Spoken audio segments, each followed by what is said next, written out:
शंकरराव यांचे घर गावच्या टोकाला होते. जुन्या विटांची बांधणी असलेलं पण आत्मीयतेनं भरलेलं ते घर होतं. त्या घरात राहायचे शंकरराव शिंदे. निवृत्त शाळा शिक्षक होते. ते शिस्त, वक्तशीरपणा आणि प्रामाणिकपणा यांचे मूर्तिमंत उदाहरण होते. दर महिन्याच्या 1 तारखेला त्यांच्या चेहऱ्यावर एक हलकंसं हास्य असायचं, कारण ती पेन्शनची तारीख असायची.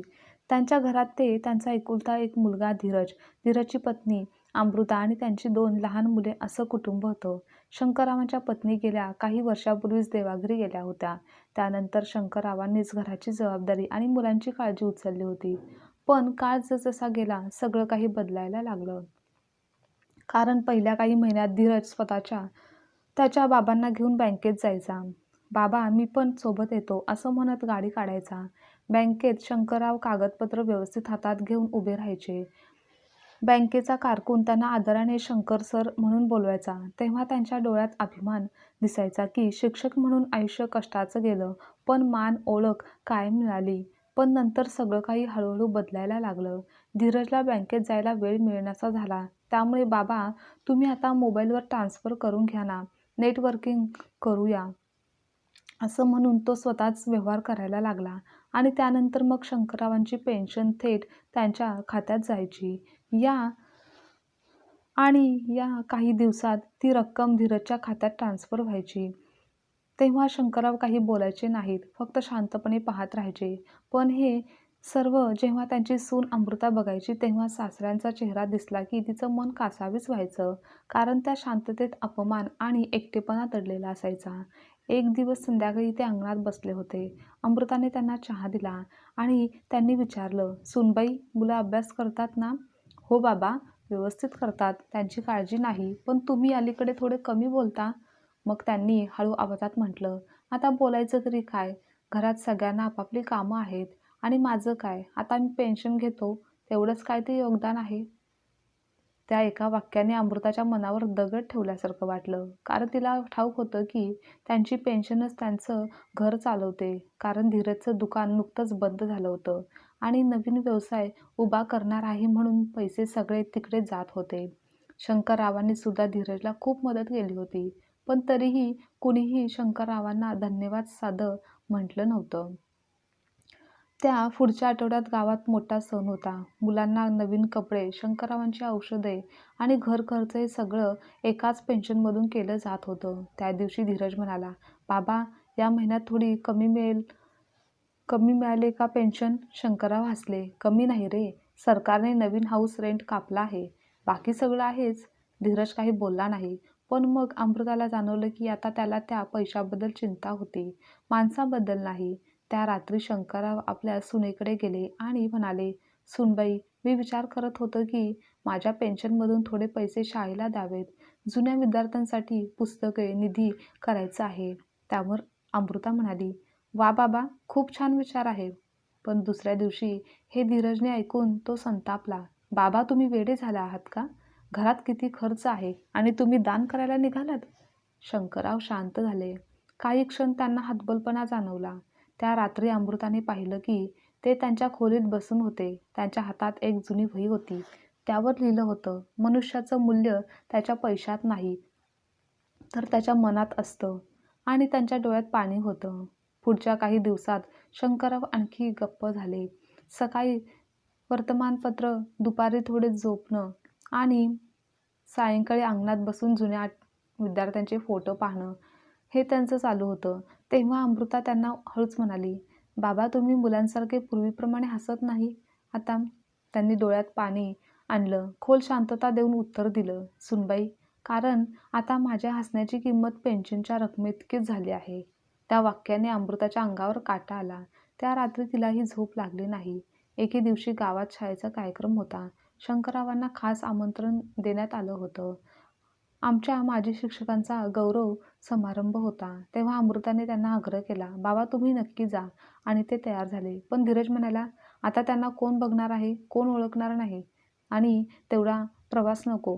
पण अमृता ठामपणे म्हणाली, "मी त्यांच्यासोबत जाईन." आणि ते गेले सुद्धा. त्यानंतर ते शाळेत पोचल्यावर सगळे शिक्षक त्यांना पाहून आदराने उभे राहिले. "शंकर सर," असा आवाज होताच ते थबकले आणि त्यांच्या डोळ्यात चमक आली. त्यांना मंचावर बोलावलं गेलं. ते फक्त 2 शब्द बोलले. शिकवताना मी माझ्या विद्यार्थ्यांमध्ये स्वतःचा अंश दिला आणि आज मला माझं आयुष्य दिसत आहे. त्यांच्यात मला माझं आयुष्य दिसत आहे. तेथे बसलेले सगळे टाळ्या वाजवत होते. अमृता बाजूला उभी होती आणि तिच्याही डोळ्यात अश्रू उघळले. त्या दिवशी तिने पाहिलं की पेन्शनवर चालणारं जीवन किती छोटं असतं, पण आत्मसन्मानावर जगणं किती मोठं असतं. त्या रात्री घरी परतल्यावर त्यांनी चहा घेतला आणि म्हणाले, "सुनबाई, माझं मन शांत झालं आहे. मी काही दिवसात माझ्या खात्यातून थोडे पैसे विद्यार्थ्यांच्या निधीत देणार आहे." मग अमृता म्हणाली, "हो बाबा, काहीच हरकत नाही आणि मी तुमच्या सोबत आहे." पण हे ऐकून धीरज पुन्हा रागावला आणि म्हणाला, "बाबा, असं तुम्ही काहीही केलं तर मी बँकेचे सगळे नियंत्रण बंद करीन." त्यावर शंकरराव काही बोलले नाहीत, फक्त हसले. पण त्यांच्या हसण्यात एक वेदना होती. जणू ते म्हणत होते, "आता मी माझा मुलगाही गमावला आहे." त्या रात्री अमृता सगळं पाहत होती. तिला जाणवत होतं की एक शिक्षक, एक बाप आणि एक माणूस हळूहळू स्वतःच्या अस्तित्वातून मिटत चालला आहे.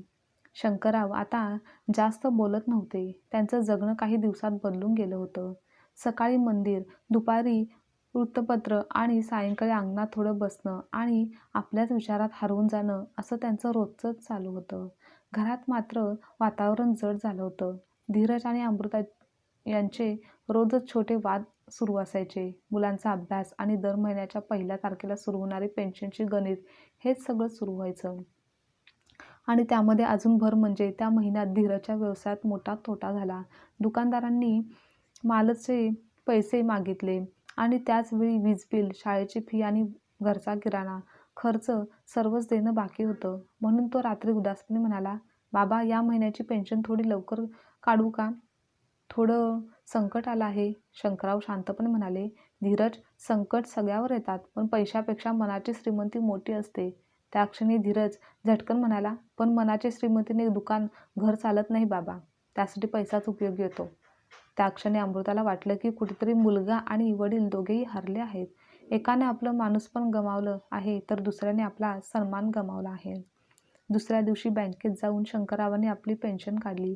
घरी येताना त्यांनी थोडे पैसे शाळेच्या निधीसाठी बाजूला ठेवले आणि संध्याकाळी धीरजला हे कळलं तेव्हा तो पुन्हा संतापला. "तुम्ही ऐकत नाही ना? तुमच्या पेन्शनचे पैसे म्हणजे आता घराचे पैसे आहेत. हे असं उधळणं मला मान्य नाही." शंकरराव शांत होते. त्यांनी फक्त एवढं म्हटलं की माझं आयुष्य मी इतरांसाठी खर्च केलं. आता माझ्या पैशांचा उपयोगही ज्ञानासाठी व्हावा असं मला वाटतं. पण धीरज ऐकायला काही तयारच नव्हता. त्याने त्याचं बँक पासबुक घेतलं आणि आपल्या ड्रॉवरमध्ये ठेवलं. त्या रात्री शंकरराव अंगणात बसले. त्यांच्या हातात तीच जुनी वही होती. पुन्हा त्यावर त्यांनी एक नवीन वाक्य लिहिलं, "माणूस आपल्या पैशाचा नाही, तर आपल्या विचारांचा मालक असतो." त्यावेळेस अमृता त्यांच्या मागे शांतपणे उभी राहिली, पण काही बोलली नाही. काही दिवसांनी गावात मोठा शिक्षकांचा सन्मान कार्यक्रम आयोजित केला होता. शंकररावांना प्रमुख पाहुणे म्हणून बोलावण्यात आलं होतं. कार्यक्रमाच्या दिवशी ते छान तयार झाले. स्वच्छ धोतर, जुना पण त्यांचा सर्वात आवडता कोट आणि छातीवर लावलेला छोटा बिल्ला. शंकरराव शिंदे, शिक्षक.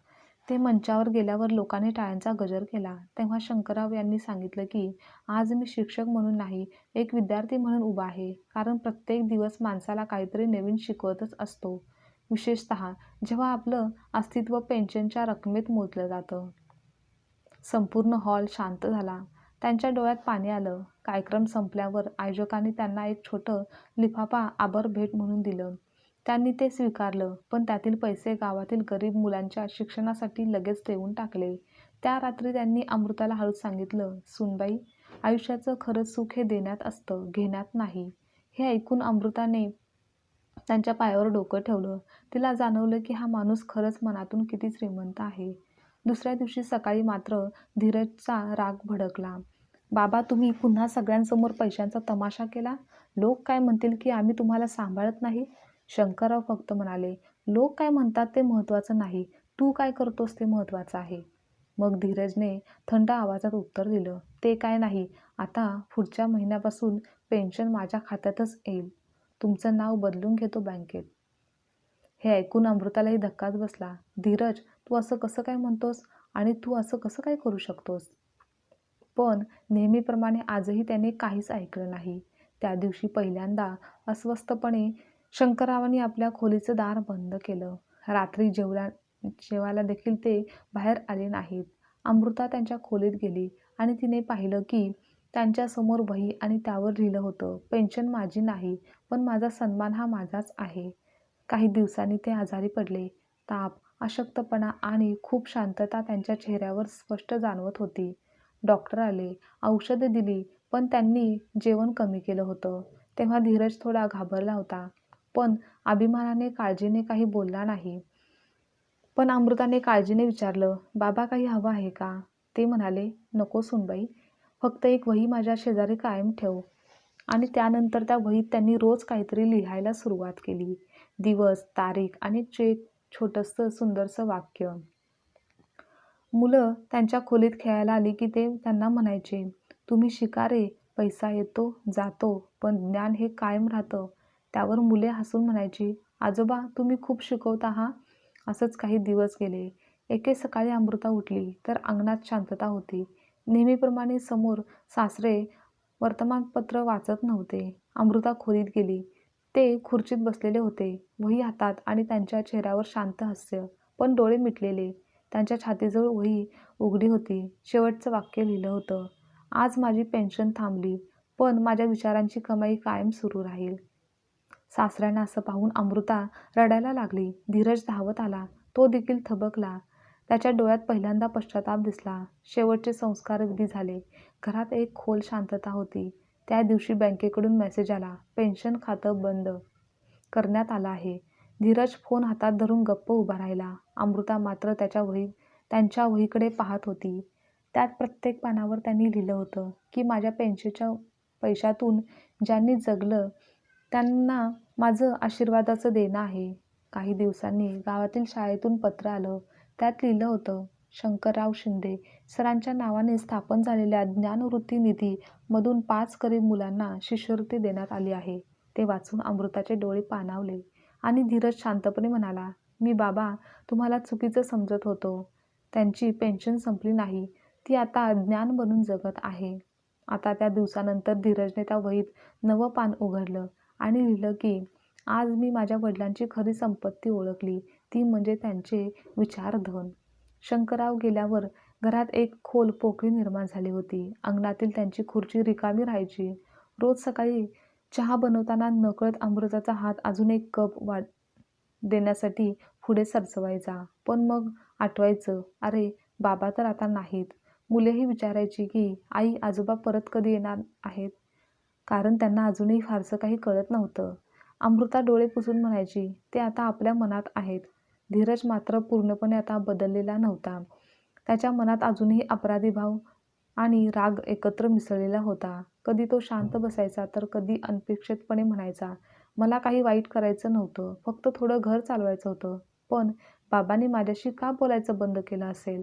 तेव्हा अमृता म्हणाली, कारण तू त्यांच्याकडून पैशांची अपेक्षा केलीस, पण सन्मान देणं मात्र विसरला होतास.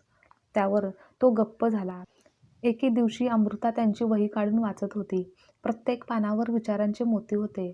माणूस ज्यांच्यासाठी जगतो त्याच्याकडूनच कधीकधी अपमान मिळतो, पण त्यांचं प्रेम मात्र कधी संपत नाही.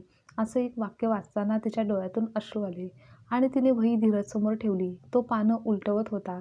त्याचं लक्ष शेवटच्या पानाकडे गेलं, जिथं लिहिलं होतं की माझ्या पेन्शनपेक्षा माझ्या विचारांची कमाई अधिक मौल्यवान आहे. ती जर एकाने तरी पुढे नेली तर मी जगतोय असे समजा. धीरजचा आवाज थरथरला. बाबा खरंच मला आता कळलं की मी किती छोटा विचार करत होतो. दुसऱ्या दिवशी धीरज बँकेत गेला आणि वडिलांचे खाते बंद करताना तेथील सर्व शिल्लक रक्कम जी काही मिळाली होती ती त्याने थेट ज्ञानवृत्ती निधीमध्ये जमा केली. बँक मॅनेजर म्हणाले, सरांनी तर खूप मोठं काम केलं होतं आणि आज त्यांचा मुलगा तो वारसा चालवत आहे आणि हेच त्यांचं खऱ्या अर्थाने यश आहे. मग धीरजने सन्मानाने मान खाली घातली. घरी परतल्यावर धीरजने मुलांना सांगितलं की आजोबांनी सांगितलं होतं की ज्ञान वाटलं की माणूस श्रीमंत होतो. आपण तेच करत आहोत. मग मुले हसली. मग आम्हीही शिकू आणि इतरांनाही शिकवू. त्या वाक्याने अमृताला असं वाटलं की सासरेच आपल्या मुलामध्ये पुन्हा जन्मले आहेत. काही महिन्यांनी शाळेत पुन्हा कार्यक्रम झाला. यावेळी शंकरराव नव्हते, पण त्यांच्या नावाने स्थापन झालेल्या शंकरराव स्मृती ज्ञानवृत्तीची पहिली बॅच जाहीर होत होती. तेव्हा मुख्य पाहुणे म्हणून आयोजकांनी धीरज यांना बोलावलं होतं. त्यावेळेस तो घाबरत होता. मी कधी बोललो नाही असं कसं काय सांगू? तर अमृता म्हणाली, तुम्ही फक्त तुमच्या वडिलांविषयी मनापासून बोला, बाकी शब्द आपोआप येतील. कार्यक्रम मग सुरू झाला. विद्यार्थ्याच्या टाळ्यांच्या गजरात धीरज मंचावर गेला. त्याने हात जोडले आणि म्हणाला, माझ्या वडिलांनी मला विचारांची संपत्ती दिली आणि मी ती गमावली होती, पण आज ती परत मी मिळवलेली आहे. माझं नशीब की मी त्यांच्या शिकवणीचं बीज पुन्हा पेरू शकतो. संपूर्ण हॉल शांत झाला. लोकांच्या डोळ्यात पाणी आलं. मंचावर त्याच्या मागे शंकररावांचा मोठा फोटो होता. ते हसत होते, जणू म्हणत होते, मुलगा आता खरा मोठा आणि समजूतदार झाला आहे. घरी परतल्यावर धीरजने ती वही पुन्हा उघडली आणि एका नवीन पानावर लिहिलं, आज मी माझ्या वडिलांच्या पेन्शनचा खरा अर्थ समजलो आहे. ती फक्त पैशांची नव्हती, तर ती माणुसकीची कमाई होती. त्याने त्या वहीची एक दुसरी वही बनवली आणि शाळेला दिली आणि त्या वहीचं नाव ठेवलं की शंकरराव विचार वही. आता प्रत्येक विद्यार्थी त्या वहीत आपले विचार लिहित होता. तर शिक्षक म्हणत होते की हीच आमची पेन्शन आहे. असाच काळ पुढे सरकत होता. घरात आता हसू परत आलं होतं. मुले शाळेत पहिल्या क्रमांकावर येऊ लागली आणि इकडे धीरजचा व्यवसाय देखील पुन्हा सुरू झाला. पण यावेळी तो पैशांसाठी नाही, तर लोकांच्या विश्वासासाठी काम करत होता. तो प्रत्येक महिन्याच्या पहिल्या तारखेला उठून अंगणात दिवा लावायचा आणि म्हणायचा, ही तारीख माझ्या बाबांच्या पेन्शनची नव्हे, तर त्यांच्या आठवणींची आहे. एके रात्री अमृता, धीरज आणि त्यांची मुले अंगणात बसली होती. आकाशात चांदण्या चमकत होत्या. मुलगा म्हणाला, बाबा, आजोबा असते तर काय म्हणाले असते? धीरज हसून म्हणाला, ते म्हणाले असते, जगणं म्हणजे मिळवणं नाही, तर वाटणं आहे. तेव्हा मुलगी म्हणाली, मग आपण उद्या शाळेत पुस्तकं देऊ का गरीब मुलांना? अमृता म्हणाली, हो, तेच खरं आजोबांचे आशीर्वाद आहेत. आणि त्या क्षणी अमृताला जाणवलं की घर पुन्हा एकदा जिवंत झालं आहे. सासऱ्यांची पेन्शन संपली असली, पण त्यांच्या विचारांची परंपरा आता कुठे चालू झाली आहे. त्याच्या पुढच्या महिन्यात शाळेतून पुन्हा पत्र आलं. त्यामध्ये लिहिलं होतं की शंकरराव शिंदे सरांच्या स्मृती निधीतून यावर्षी 10 मुलांना शिष्यवृत्ती मिळाली. त्यांचा मुलगा धीरज शिंदे यांनी निधी वाढवून नवीन वर्गासाठी ग्रंथालय उभारलं आहे. ते पत्र वाचताना अमृताचे डोळे भरून आले. तिने दिवा लावला, त्यांच्या खुर्चीजवळ फुले ठेवली आणि मनात म्हटलं, बाबा, तुमची पेन्शन आता कधीच संपणार नाही. ती प्रत्येक विद्यार्थ्यांच्या मनात वाढत आहे. त्या रात्री अमृताला एक स्वप्न पडलं. शंकरराव अंगणात उभे होते, त्यांच्या जुन्या धोतरात, वही हातात, आणि ते हसून म्हणत होते, सुनबाई, मी आता निद्रास्त आहे.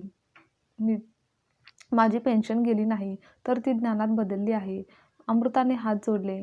ते हळूच म्हणाले, आता घरात कोणालाच पैशांच्या तारखेची वाट पाहावी लागणार नाही, कारण तुमचं सुख माझ्या माझ्या पेन्शनपेक्षा मोठं झालं आहे. असं ते बोलून दूर निघून गेले आणि अमृता अश्रूंनी झोपेतून जागी झाली. त्या दिवसानंतर अमृता रोज सकाळी त्यांच्या खुर्चीजवळ चहा ठेवत होती. कोणी पित नाही, पण वाफेचा सुगंध संपूर्ण घरभर पसरतो आणि जणू सांगतोय की सन्मानाचं व्याज कधी संपत नाही. असाच वेळ हळूहळू पुढे सरकला.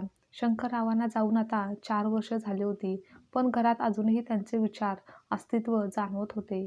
अंगणात त्यांची खुर्ची होतीच, पुसटशी जुनी, पण तीच घराचा आधार वाटायची. आणि प्रत्येक पहिल्या तारखेला धीरज तिथे दिवा लावायचा आणि मुले त्यांच्या वहीत नवीन वाक्य लिहायची. आज त्या वहीची कितीतरी पाने भरली होती आणि प्रत्येक पानावर वेगळे विचारांचे मोती होते. जगण्यासाठी पैसा लागतो, पण जगवण्यासाठी माणूस पण पुरेसं असतं. एक दिवस गावातील शाळेतून फोन आला. मुख्याध्यापक म्हणाले, धीरजजी, आम्ही यंदा आपल्या वडिलांच्या नावाने शंकरराव प्रेरणा दिवस साजरा करतोय. तुम्ही आणि तुमचं कुटुंब आलंच पाहिजे. धीरज क्षणभर शांत राहिला, मग म्हणाला, हो सर, आम्ही नक्की येतो. त्या दिवशी सकाळपासून घरात गडबड सुरू होती. मुले तयार झाली. अमृताने साडी नेसली. धीरजने वडिलांचा तो जुना कोट काढला. त्याने कोट हातात घेताच काही क्षण डोळे मिटले, जणू त्या कपड्यात वडिलांचा आशीर्वाद साठला होता. आणि तो हळूच म्हणाला, बाबा, आज मी तुमचं काम पुढे नेणार आहे. शाळेत पोचल्यावर वातावरण वेगळंच होतं. मुख्य प्रवेशद्वारावर मोठे बॅनर होते. शंकरराव शिंदे सर, शिक्षणातील दीपस्तंभ. मंचावर त्यांच्या फोटोपाशी फुले आणि दिवा होता. विद्यार्थ्यांच्या हातात वही आणि प्रत्येक वहीच्या पहिल्या पानावर लिहिलं होतं, माणूस आपल्या विचारांनी ओळखला जातो. धीरज मंचावर गेला. मुख्याध्यापक म्हणाले, आज आपण ऐका शिक्षकांची पेन्शन नाही तर त्यांच्या विचारांची संपत्ती साजरी करत आहोत. मग टाळ्यांचा गजर झाला. धीरज थरथरत बोलू लागला, मी एकेकाळी माझ्या वडिलांच्या पेन्शनकडे पैशाच्या नजरेने पाहिलं, पण खूप उशिरा समजलं की ती पेन्शन नव्हती तर ती एक शिकवण होती. त्यांनी आम्हाला दिलेला वारसा म्हणजे आत्मसन्मान. त्यांनी शिकवलं की देणं म्हणजे मोठेपणा नाही, तर मिळवलेल्या गोष्टींचं योग्य वाटप आहे. असं बोलताना त्याच्या डोळ्यात पाणी होतं, पण आवाज ठाम होता. आज मी अभिमानाने सांगतो की मी माझ्या वडिलांची पेन्शन पुढे नेतोय, फक्त रुपयात नाही तर विचारातून देखील. त्यानंतर विद्यार्थ्यांच्या ओठातून एकच आवाज उमटला, शंकर सर अमर राहोत. त्यानंतरच्या दिवशी घरी परतल्यावर वातावरण जणू बदलून गेलं होतं. मुले आनंदाने धावत आली, आई, आजोबांच्या नावाने आम्हाला शाळेत शिष्यवृत्ती मिळाली. अमृताने त्यांच्या डोक्यावरून हात फिरवत म्हटलं, बाळांनो, हीच तुमच्या आजोबांची खरी कमाई आहे. संध्याकाळी अंगणात दिवा लावला. धीरज म्हणाला, अमृता, मी ठरवले की या घराचा काही भाग ज्ञानवृत्ती ट्रस्टसाठी दान करायचा. हे ऐकून अमृता चकित झाली. खरंच? तर तो म्हणाला, हो, कारण बाबा म्हणायचे, पेन्शन संपली की जीवन थांबतं, पण विचार कधीच संपत नाहीत आणि आता आपण त्या विचारांना घर द्यायचं आहे. त्या क्षणी अमृताला शंकररावांची जुनी वही आठवली, जिच्या पहिल्या पानावर लिहिलं होतं की माझ्या पेन्शनचं पहिलं व्याज म्हणजे एक चांगला विचार. आता त्याच विचारांचं व्याज पुन्हा वाढत होतं. काही महिन्यांनी ज्ञानवृत्ती ट्रस्ट अधिकृतपणे सुरू झाला.